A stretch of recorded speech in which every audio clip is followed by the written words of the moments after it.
મિત્રો આરટીઆઈ માહિતી માગજો. મિત્રો આપ સૌનું સ્વાગત કરીએ છીએ સત્વરા સેના એજ્યુકેશન એન્ડ ચેરિટેબલ ટ્રસ્ટ તેમજ સત્ય સેના સમાચાર. સરકારની બેદરકારી એક જ શિક્ષકથી શાળાઓ અને વિદ્યાર્થીઓની સંખ્યા વર્ષ પછી શાળા અને પછી વિદ્યાર્થીઓ. વર્ષ છે 2023, શાળા છે 1754 અને વિદ્યાર્થીઓ છે ને એ 71,506. પછી 2023 અને 2024 દરમિયાન શાળા છે 2,462 અને વિદ્યાર્થીઓ છે ને 87,322. બરાબર. પછી 2024 ને 2025 યાની કે 2,936 અને 1,05,134 વિદ્યાર્થીઓ છે અને શાળા છે ને 2,936. ગુજરાતમાં એક જ શિક્ષક ધરાવતી શાળાની સંખ્યા 3 વર્ષમાં 1,754 શાળાથી વધીને 2,936 થઈ હતી. 5,000 શિક્ષકોને ઘટાડો થયો હતો. 2025માં ગુજરાતની 63 શાળાઓમાં વિદ્યાર્થીઓનો પ્રવેશ શૂન્ય હતો. 63 શાળામાં 78 શિક્ષકો કામ વગરમાં રખાયા હતા.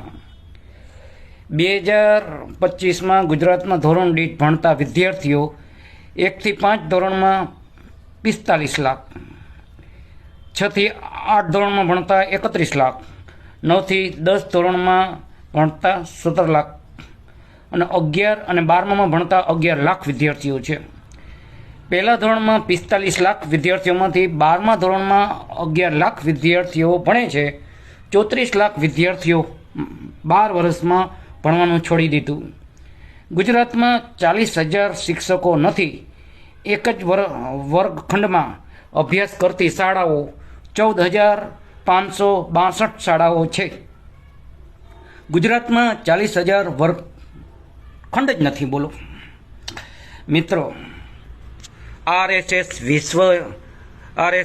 પછી વિશ્વ હિન્દુ પરિષદ ને બજરંગ દળ આ બધાને પૂછશો ને તો એમ કહેશે કે સરકારી સ્કૂલના કોઈ પ્રશ્ન અમારી આવતા નથી. યાની કે શિક્ષણ છે, આરોગ્ય છે, રોજગાર છે, ન્યાય કાનૂન વ્યવસ્થા છે, પ્રકૃતિમય વાતાવરણ છે.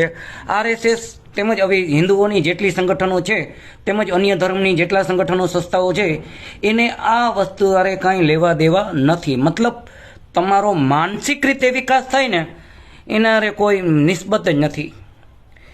મિત્રો, અમે વારે ફેરે કંઈ છીએ. અમારે ધર્મ, જ્ઞાતિ, જાતિ, સ્ત્રી કે પુરુષ યાની કે લિંગ ભેદભાવ નથી. અમારે અહીંયા મનુષ્યને માત્ર આવકારને પાત્ર મનુષ્ય માનવતા જેવા ગુણ હોવા જોઈએ. મિત્રો, આ વાત મારી ઘરની નથી અને હું વારે ફેરે કહું છું, દેશમાં શિક્ષણોની હાલત દિવસે દિવસે કફોડી થતી જાય છે. હવે એક બીજો મુદ્દો સમજો. બીજેપીનું પાર્ટી ફંડ હતું ને 2014માં એ 395 કરોડ હતું, જે આજે 2025માં બીજેપી આગળ 10,107 કરોડ, જે આજે 2025માં 10,107 કરોડ ફંડ ભેગું થઈ ગયું છે. 107 કરોડ. ઓહો. 10,000 પહેલા કેટલું હતું? ખાલી 395 કરોડ જ હતું. કેદી? 2014 પહેલા. હવે 2014 પછીની હાલત જોઈ લ્યો મિત્રો. 2025માં 10,107 કરોડ થઈ ગયું. મિત્રો, કોણ કહે છે આમાં વિકાસ નથી થતો? વિકાસ થાય છે પક્ષ અને પક્ષની પાર્ટી અને એના મળતિયાઓનો.